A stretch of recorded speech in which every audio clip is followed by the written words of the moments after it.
Чувашская вышивка. Где найти такие слова, чтобы рассказать о неповторимой красоте красок и радужном разноцветии ниток? А может, и не нужно ничего искать, а просто рассказать одну из многочисленных легенд о чувашской вышивке. Ну, скажем, вот эту. Один удалой молодец невесту привез домой на своем коне. Но завистливые люди распустили про девушку слух, что она не любит и не умеет работать. Каково же было изумление молодых, когда они это услышали. Но девушка нашла выход из положения. Не слезая с коня, она на ткани вышила необычный узор. Узор, может быть, не такой уж и сложный, но он был одинаков с обеих сторон. И главное, секрет этого узора в этой деревне не знал никто. Мудрая мать, сообразив, в чем дело, говорит: не может того быть, чтобы исполнительница такой диковинной вышивки была неумехой. Коль уж в целой деревне не сыскать знатока такой вышивки, это, несомненно, прекрасная мастерица.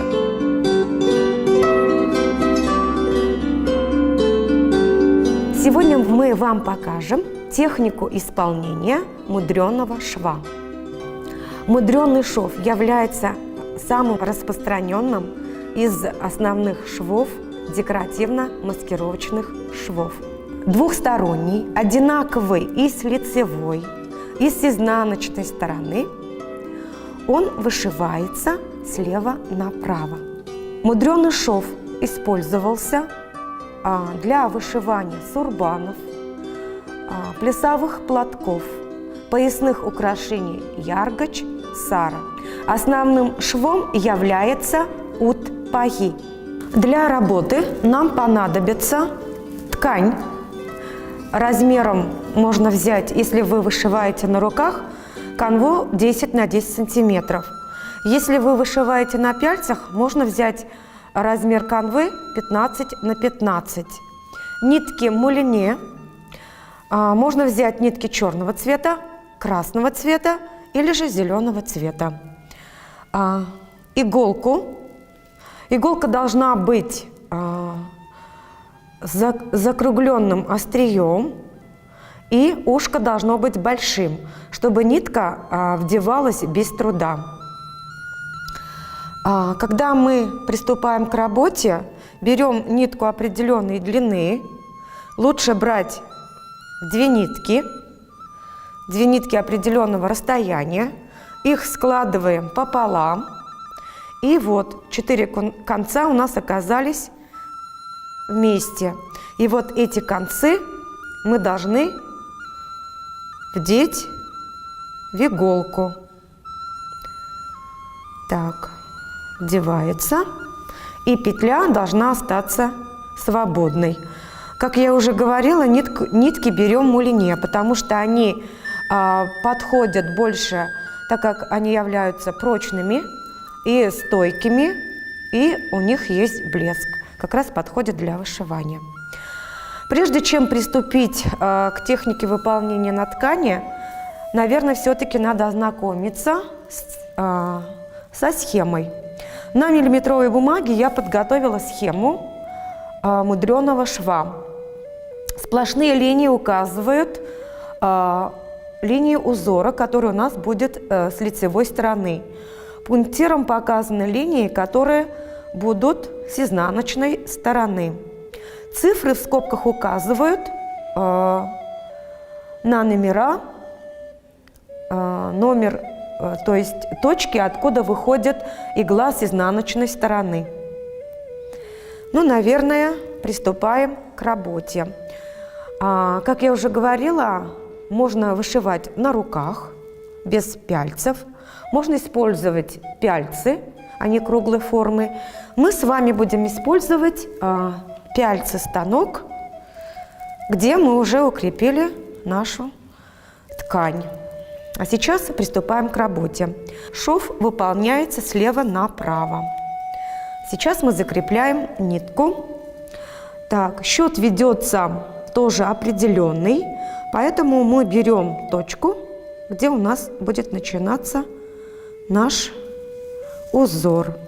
Чтобы закрепить нитку, мы вдеваем, так, петля у нас свободная, вот она, вдеваем нитку в пространство, так, и влево считаем 3 нити. Вообще канва, она состоит, переплетение канвы из 3 нитей, 2 сплошные и 1 по краям. Вот как раз таки я сейчас вывожу с изнаночной стороны и закрепляю нашу нитку. Так, нитка закрепляется петлей. Так, и мы выводим на изнаночную сторону. Так, нитка закрепилась. Вот она, от точки 1 до точки 2. Сейчас нам надо выполнить изнаночную, с изнаночной стороны. Мы считаем, мы уже нитки считать не будем, мы будем считать точки. И выводим иглу с точки 3 с изнаночной стороны. Так, нитка у нас закрепилась. Дальше идем к точке 4.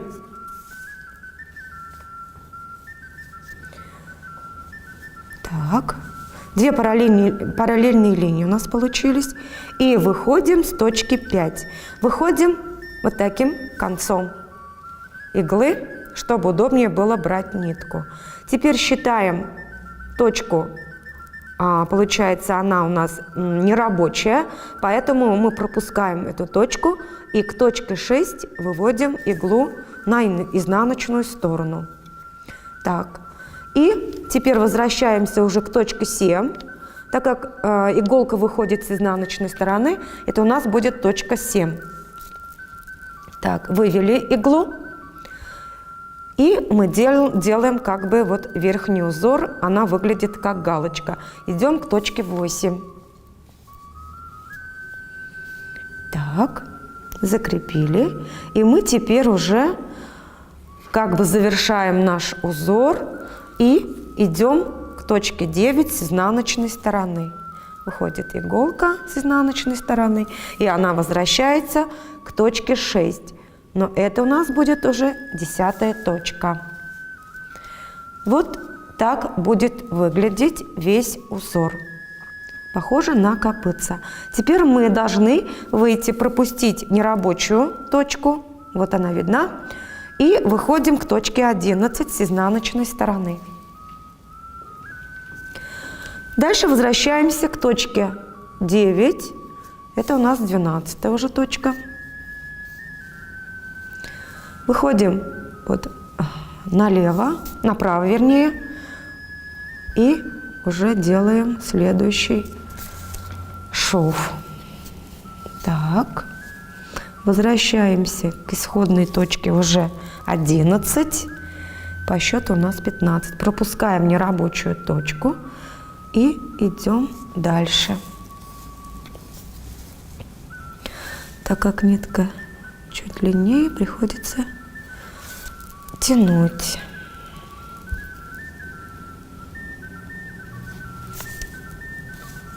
Так, идем. Завершаем узор следующей точкой. Выводить иглу так удобнее, потому что если мы будем переворачивать нитку, иголку с изнаночной стороны, то нитка будет закручиваться. А так нитка рабочая, не мешается. Подошли к углу. Так, это у нас получается точка 12. Так, теперь нам надо выйти с изнаночной стороны к точке 13. Вышли. Идем к точке 14. С изнаночной стороны выходим к точке 15 и, пропуская вот нерабочую точку, идем к точке 16. Так, и по изнаночной стороне идем к точке 14. Вышли. Так, потом нам надо вправо делать как бы угол к точке 18. Потом мы возвращаемся опять же вниз к точке 19. Возвращаемся к точке 16, это у нас уже 20-я точка. И по изнаночной точке опять же возвращаемся к точке 19. Здесь надо быть немножко аккуратным, потому что тут у нас уже имеется нитка.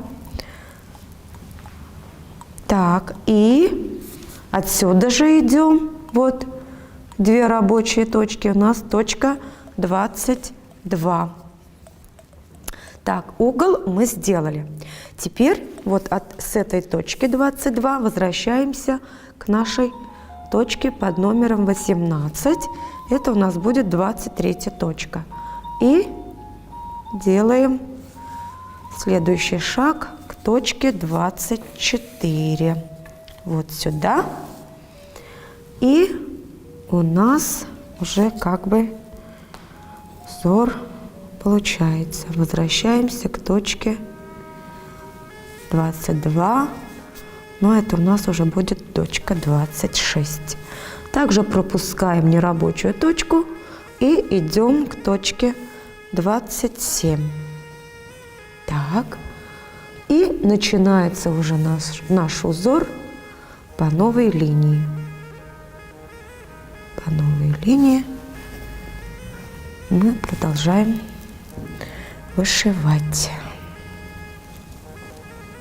Так, поближе поставлю, потому что узор мы уже этот прошли. Так, вышиваем уже, получается, перпендикулярно. Перпендикулярно.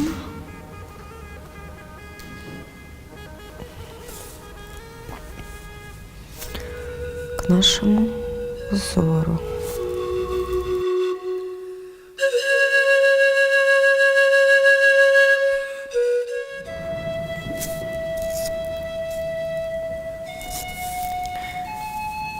Все замечательно. Единственное, что отличает изнанку и лицевую сторону. Так, вот эти углы,